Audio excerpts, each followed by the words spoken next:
انسداد دہشت گردی عدالت نے اسد قیصر کی عبوری ضمانت میں 16 اگست تک توسیع کرنے کے ساتھ شامل تفتیش ہونے کی ہدایت بھی کر دی۔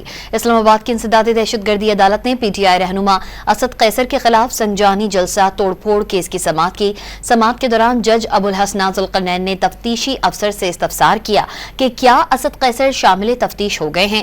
تفتیشی افسر نے عدالت کو بتایا کہ اسد قیصر کا بیان بذریعہ ڈاک آیا تھا لیکن وہ خود پیش نہیں ہوئے۔ اس پر اسد قیصر نے عدالت کو آگاہ کیا کہ وہ 2 بار تھانے گئے لیکن تفتیشی افسر دستیاب نہیں تھا۔ جج ابوالحسن ذوالقرنین نے تفتیشی افسر کو ہدایت کی کہ وہ اسد قیصر کے ساتھ کوارڈینیشن کریں اور اگلی تاریخ پر تفتیش مکمل کریں۔ اسد قیصر نے عدالت سے بیرون ملک جانے کا ارادہ ظاہر کرتے ہوئے لمبی تاریخ دینے کی استدعا کی، جس پر عدالت نے 6 اگست تک عبوری ضمانت میں توسیع کر دی۔ واضح رہے کہ اسد قیصر کے خلاف تھانہ سنجانی میں پولیس اہلکاروں پر گاڑی چڑھانے کے الزام پر مقدمہ درج ہے۔ انسداد دہشت گردی عدالت نے اسد قیصر کی عبوری ضمانت میں 16 اگست تک توسیع کرنے کے ساتھ شامل تفتیش ہونے کی ہدایت بھی کر دی۔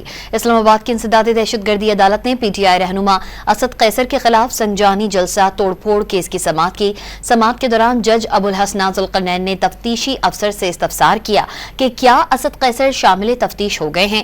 تفتیشی افسر نے عدالت کو بتایا کہ اسد قیصر کا بیان بذریعہ ڈاک آیا تھا لیکن وہ خود پیش نہیں ہوئے۔ اس پر اسد قیصر نے عدالت کو آگاہ کیا کہ وہ 2 بار تھانے گئے لیکن تفتیشی افسر دستیاب نہیں تھا۔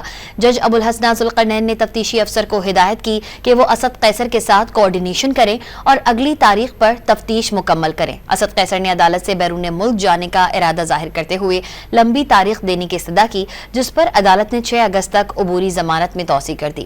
واضح رہے کہ اسد قیصر کے خلاف تھانہ سنجانی میں پولیس اہلکاروں پر گاڑی چڑھانے کے الزام پر مقدمہ درج ہے۔